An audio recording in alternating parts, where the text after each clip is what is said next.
Telling testimonies of truth for today's generation. No filter, no fluff, just truth. You've come to the correct podcast if you're seeking real life-changing stories that will enlighten, encourage, and inspire you to get your life today. Welcome to Tru Testimonies Podcast, hosted by Dewana Miss BJB Ross, owner of Tru Talent Productions. Find out more about Tru Talent Productions at our website, www.trutalentproductions.com. Black jelly beans can't wear masks. There are way too many things, there are way too many tasks lying ahead for today's generation. She stands in the gap, giving it straight, no sugar, helping you out of the traps. There is no reason to waver. She is the spoken word motivator, Miss BJB. Be a part and be a part unapologetically. You were made to be different. Book Miss BJB today to speak, coach, or teach. It is her mission to truly reach today's youth. Her debut book is available on Kindle and in print. I promise you it will be money well spent. Find the book today at missbjb.com/books. While you're at it, give that website another look to learn more about Miss BJB, the spoken word motivator. Coming from the bottom, moving straight to the top. Testimonies of truth for today. Yeah. What she say? I can't believe that. Coming from the bottom, moving straight to the top. Podcast on Tuesday. Tell the truth. Tell the truth. Testify. Tell the truth. Tell the truth for today. Today's topic is savoring cold showers in God's favor. When it comes down to it, can you give God glory even in your lowest of lows in life? Can you see the hand of God upon you even if you are in your pit? Hear the testimony today of someone who has walked the walk and is talking the talk to encourage everyone who has ever been in unfavorable situations. It's time for this True Talent Diva to tell it like it is. Now we're starting today's podcast. August 7th, 2018. True Diva. Hey, it's your girl, Miss BJB, and I am so excited about today's episode. Please, without further ado, let me go right ahead and pray so we can get right to the interview. Lord, I just want to say thank you. Thank you for living epistles among us today. You have always made a way out of no way, and I just want to say thank you for loving us even when we don't love ourselves, even when we don't make the right choices, even when we are placed in situations that we do not understand. God, I want to say thank you for your hands of protection. I want to say thank you for listening to prayers. I want to say thank you for keeping those right now who are just not in great states. Lord, I just say thank you. I give you glory. I am so grateful for everything that you've done and that you are doing today. And I pray that every listener that listens to this episode will also feel your glory, will also give you just the praise that you deserve, and who will be grateful for where they are, because truly they are your favored. In Jesus' name I pray. Amen. Listen, listeners, I got a special treat for you today. I have a special treat for you today. Savoring cold showers in God's favor. I'm going to go ahead and get right to the testimony, because then the title will make sense. All right, this is Tru Testimonies Podcast. Our special guest today is not only special to the podcast, but is special to the host. It is Mr. Rico Spears. He is a husband, father, coach, speaker, and soon to be published author, and my favorite title, my brother. Please welcome to the show again, Mr. Rico Spears. How are you today, sir? I'm doing very well. How are you? I am wonderful, excited to give more positivity to the world uh, through this podcast. Something I really enjoy doing. And I have been waiting for other people to hear from your mouth your testimony. Because I got to be honest, when I was in the classroom, certain aspects of your life would come up to inspire my young people, and it helped. But I think this is 2,500 times better to hear straight from you and what you actually went through today. So tell the audience, the listeners, what part of your testimony you'll be giving on today's True Testimonies podcast.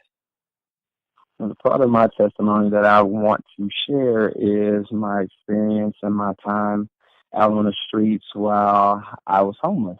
Well, go right ahead and go right on into it. Okay, I'll say it started right around 2006. This was a big time in my life, 2 years after I graduated high school. So I was roughly 20 years of age.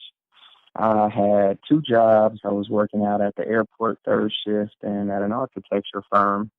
And it was just me as far as who I had to take care of. Money was plentiful and flowing.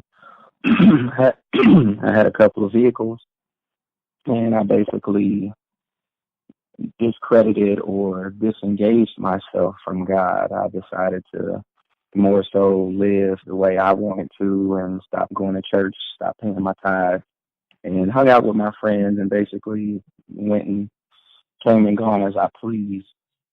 I definitely feel that at that point, the Lord wasn't pleased with a lot of decisions that I decided to make in that time of my life, being a young guy, and money not being an object for it. I did what I want, bought the clothes I wanted, and wasted unlimited amounts on keeping up with the Joneses. And because of that, my run came to an end. From one moment, I felt like I was the king of the world, and the next, I felt like I was losing cars, didn't have a place to stay, and lost one of my jobs. And from being able to spend thousands of dollars on clothes and shoes in any given month, I couldn't buy myself a meal all overnight. Wow. While I was homeless, one of the biggest things that happened to me was having a sense of insomnia and depression.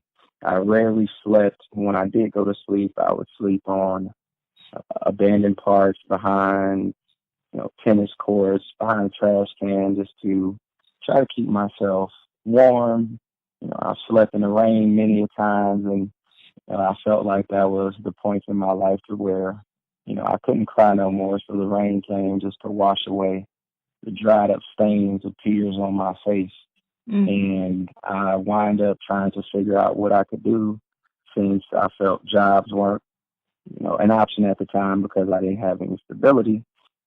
And I decided to get involved with some of the wrong people. Some of the things I did while I was homeless, I was able to borrow vehicles from relatives, family members, my godparents, and one of the pickup trucks that I had at the time, one of the drug dealers that I dealt with, he, told me about different ways to get money.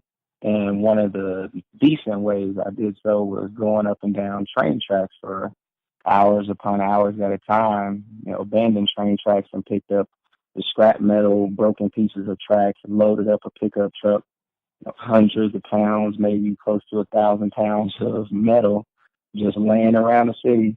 Take that to the junkyard, get a couple $100 off of it, and then after that, I would take that money and I would go gamble with it, playing tonk, betting on dice games, all the above. And at that point, I felt, even though God wasn't pleased with a lot of the things I did, He allowed it because He knew there was greater for me in my life. So because He allowed it, I felt like I had not necessarily lady luck on my side, but what I needed to at least eat. 'Cause every time I placed bets, made wagers, gambled on card games all day long, I always came out ahead, and I always multiplied my money from a couple $100 to $1,500, and that was how I ate.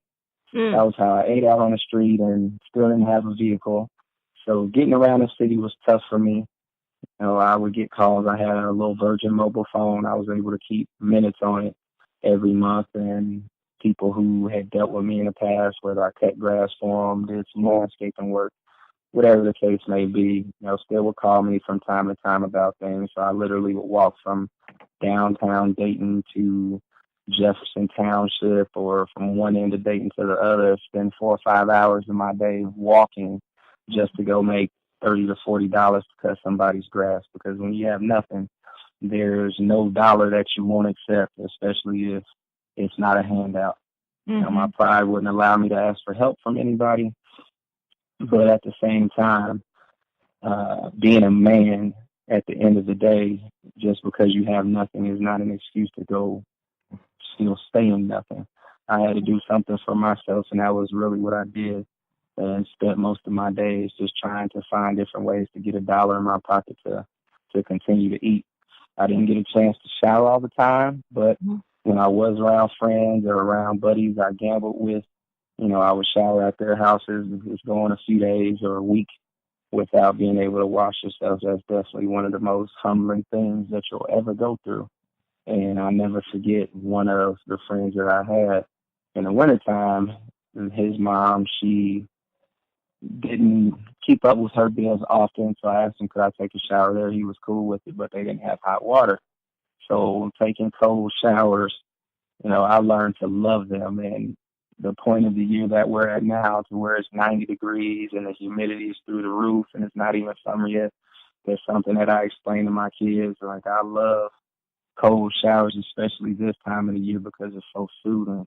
It's soothing to you when you feel like all you've been doing is sweating, and not despising the small things. Being able to just have any type of water to clean myself meant more to me than not being able to bathe at all. And I don't take back anything that I went through or that I did, decisions that I made on the street, because I felt like all of it was a learning experience and time that had to happen, for God's plan and his will for my life to get me to a place to be more polished as a man, to be able to tell somebody else that you can make it regardless of your circumstances. I dealt with drug dealers, and when I was homeless, all of my inner circle were people who didn't make not so good choices in life, or poor choices, bad decisions constantly on a regular, whether it was because of what they sold, what they did, or the things that they did to other people. I felt like God also had me, in the center of all this chaos, drug usage, and madness, for a reason, to be the light around these folks, because people would always question, uh, the ones that I hung with, they would always question me, like, man, we always offer you weed and this, that, and the other, and why don't you ever do this and that, and you always around us. I'm like, peer pressure has never been a problem for me. I don't have to, partake in what you're doing just because you my homie. I don't have to do what you're doing just because we've been kicking it tough and we're around each other 24/7. I've always felt like I stood out. I've always felt like a black sheep or an oddball or different from the standard person or standard set of people who might have been in my age bracket. And I feel like that's never going to change. I've always had an old soul. So the fact that I was around people doing X, Y, and Z, my letters was always ABC in my head. So moral standards, those things never left me. So it was easy for me to say no, or to be the influence, or be the difference maker. A lot of times, poor choices weren't made just because I was around these folks, and that made me feel good to know that, hey, you might not be putting every one of your vices down, but the fact that you chose not to make this decision to go do this thing that could have got you in jail, that makes me feel better. Definitely makes me feel better about my life, and knowing that I still have value, even though I still see nothing when I'm in the mirror. My confidence, it definitely took a hit a year and a half